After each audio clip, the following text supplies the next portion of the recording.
Welcome along. Here with Mick Storch from 4PS and Mackay Safety, and today we're talking about the stuff that you guys are doing in the ports is many and varied. Mick, tell us what's going on out there for you guys. Yeah, thanks, Ben. So there's a few sort of different streams at the ports that we do. And on the other previous podcast, we talked about, we work from basically exploration to where the ship is actually leaving the port is in the mining industry. So in the rail, all the bits in between to the mine sites, etc.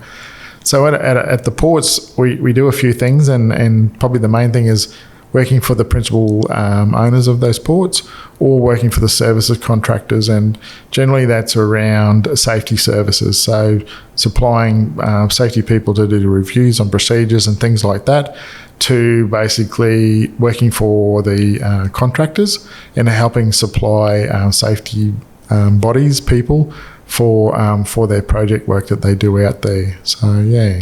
And it can be quite complicated from our own understandings of what happens. You've got multiple owners. You've got tell us about some of the things that might go on from the safety perspective.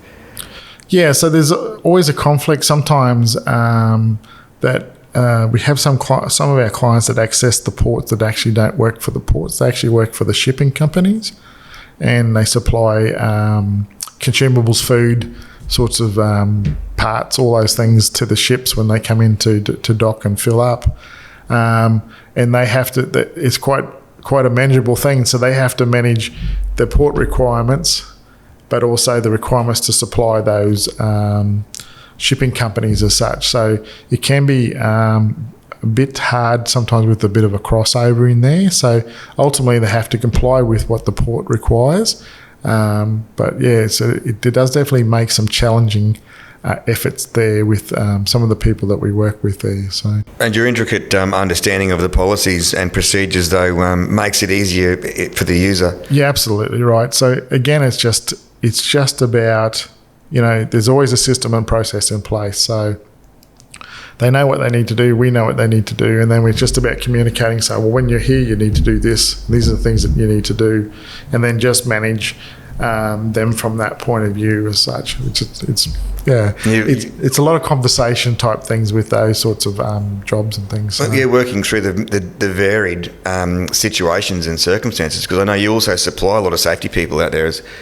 Yeah, so when there's projects on and there's a shortage of sort of competent people and things, and we tend to supply safety people either to the port owner or the port operator to the services contractors, so that they're giving that resource to top up and help manage and monitor the on-site activities, either for a contractor management point of view or contractor compliance requirements. So it's amazing you're involved in every step of the way, all the way from exploration right through to the ship leaving the wharf. Yeah, so it's probably the end of the story for mining, in the sense that, working with tugboat companies, pulling those things off and then making sure they get the systems and processes in place, that they're tracking and making sure the trainings and things in place as well.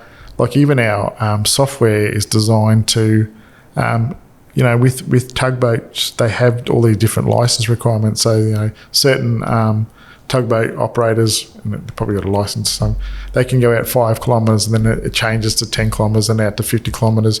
How do you manage that? Mm-hmm. The bloke that goes out 50 kilometres, or the person that goes out 50 kilometres, can do the 5, but the 5 can't do the 10.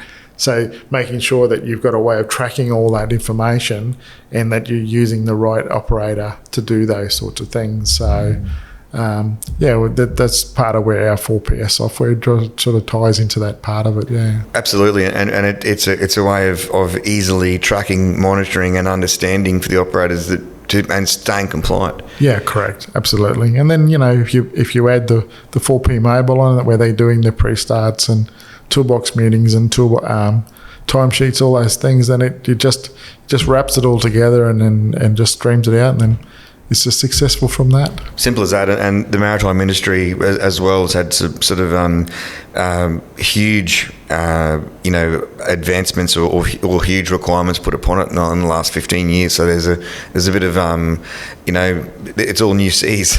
Yeah, correct. And I mean, ultimately, there's the maritime, but you've also got workplace health and safety. So you've got the two together. Understood. And then it's just deciding which one takes precedence as such, they sit together basically. So yeah. And like we've said, the cool thing, it's been an overtone throughout all of our conversations, is that ultimately it's about keeping it both safe for the worker and the operator. Yeah, correct.